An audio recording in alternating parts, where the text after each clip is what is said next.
CHP cars there. It looks like those white ones there on the left side of the screen are in fact CHP Yeah, cruisers. yeah.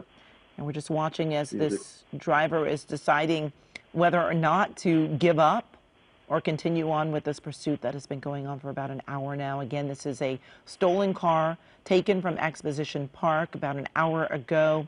You can see a number of officers there probably talking to this driver, trying to get them to stop. But at this point, well, and hopefully he's on the phone with somebody he cares about, and they're trying to talk him out of going any further and just getting out and surrendering. yes, That would be the best choice at this point. yes, we did not see anything that appeared to disable the car, at least not from my vantage point, and it No, looks like no.